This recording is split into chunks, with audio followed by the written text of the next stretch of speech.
SSC নিয়োগ নিয়ে জলঘোলা অব্যাহত। নিয়োগ বিজ্ঞপ্তি সিঙ্গেল বেঞ্চের যে রায়, সেই রায়কে চ্যালেঞ্জ করে ডিভিশন বেঞ্চে গেল রাজ্য এবং কমিশন। অন্যদিকে যে তথ্য সামনে উঠে আসছে যে এই যে নিয়োগ বিজ্ঞপ্তির রায়কে চ্যালেঞ্জ করা হয়েছে এবং তার পাশাপাশি এই খবর যেমন রয়েছে, অন্যদিকে যে শিক্ষকতা করার জন্য অতিরিক্ত 10 নম্বর কেন, এই প্রশ্ন তুলেও আদালতের দ্বারস্থ হয়েছে এক মামলাকারী। আয়দান হতে না হতেই আর একটা মামলা, একবার সিঙ্গেল বেঞ্চ তো একবার ডিভিশন বেঞ্চ। মামলায় ক্রমশ জটিল থেকে জটিলতর হচ্ছে এসএসসির নিয়োগ প্রক্রিয়া।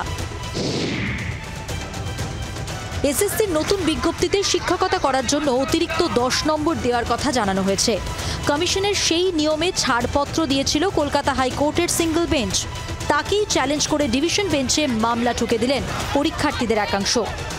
মামলাকারীদের প্রশ্ন, যে নিয়োগটাই সঠিকভাবে হয়নি সেখানে শিক্ষকতা করার জন্য অতিরিক্ত 10 নম্বর কেন দেওয়া হবে? আর শুধু তাই নয়, অতিরিক্ত নম্বরের ফলে অনেক প্রার্থীকে সমস্যায় পড়তে হবে বলেও দাবি। নিয়োগের বয়সসীমার নিয়মে বিভ্রান্তি রয়েছে বলে আদালতে জানিয়েছেন মামলাকারীরা। এই মার্কসটা দিয়ে এটা আরো কমপ্লিকেটেড হবে, কারণ যারা জেনুইন ভাবে চাকরি পেয়েছিল এবং যারা জেনুইন ভাবে ওয়েটিং লিস্ট ছিল, যাদের চাকরিটা পরবর্তীকালে চুরি হয়ে গেছে, তাহলে সেক্ষেত্রে তারা মার্কস না পেয়ে তাহলে সবাই মার্কস পাচ্ছে এবং 10 মার্কস যে দেওয়া হবে এই কনসেপ্টে টোটালি রং। সোমবারই কলকাতা হাইকোর্টের সিঙ্গেল বেঞ্চ নির্দেশ দিয়েছিল সুপ্রিম কোর্টের রায় মেনে এসএসসি নিয়োগ প্রক্রিয়া থেকে পুরোপুরি বাদ দিতে হবে দাগীদের।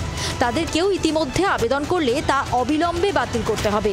ফের নতুন করে নিয়োগ বিজ্ঞপ্তি জারির নির্দেশ দেন বিচারপতি সৌগত ভট্টাচার্য।